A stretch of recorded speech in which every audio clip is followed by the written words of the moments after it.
What's up guys, Madar, True Good Development. If you're installing a new driveway and you want straight edges, you want to do this. You want to line up your driveway going in or out. So in my opinion, there should be two sections. You have the main drive in and out of your driveway, and then you have the area where your cars are parked. So let me explain. What I went ahead and did is lined up my driveway with the Belgian blocks, and I have videos on how to install all this and how to do it. So what we did here is we had the Belgian block sitting in a concrete bed, and then we finished it off with the grouting and pointing of the with the mortar mix. Okay, so we explain all that in another video. You can check it out in the description below. One thing too you don't want to have is this grass, so I'm gonna take all that out before my blacktop is actually installed. So what this does, it creates a nice edge so that your asphalt butts right to it. Reason being is that way if a car is driving off of the blacktop, it's not going to crack the edge of your driveway, and that's normally what happens. So if I didn't have these here and somebody's going up or down and they get over a little bit, that will crack eventually. It will crack the asphalt on the edge. Second thing, what you want to do is that area where you're parking, you want to line that up like this.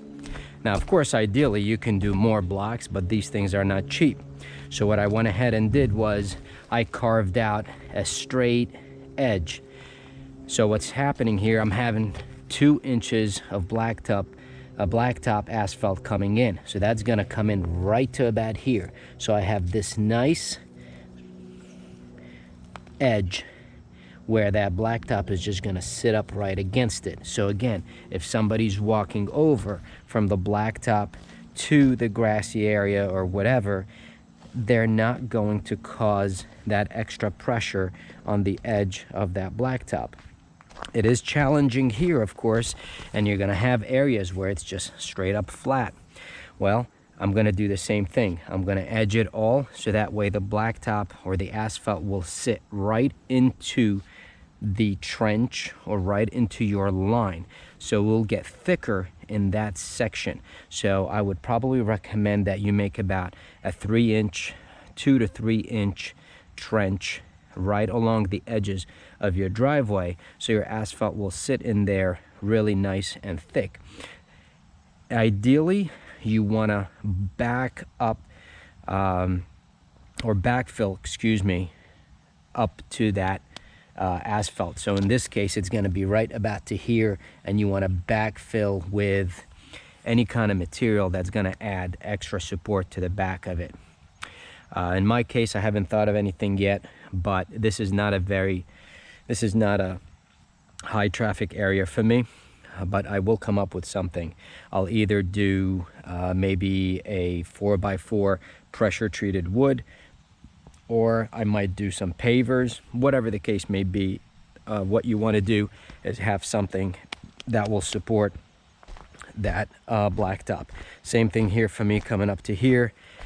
And here again, we're going to dig out that trench. And finally, what you want to do is, if you have a herbicide or anything that you can use to prevent weeds and other plants from growing into your asphalt area, you want to spray your whole edge with it, and similarly going up and down your driveway. Well, there you have it. Hope that helps. Guys, I hope you found that helpful. Also, I flip and remodel property. If you want to learn more about that, we have a whole playlist, a real estate playlist that goes over how I flip the properties and how we remodel. There's a bunch of DIY there as well, so check that out. All right, good luck. If you're doing a driveway, good luck on your driveway.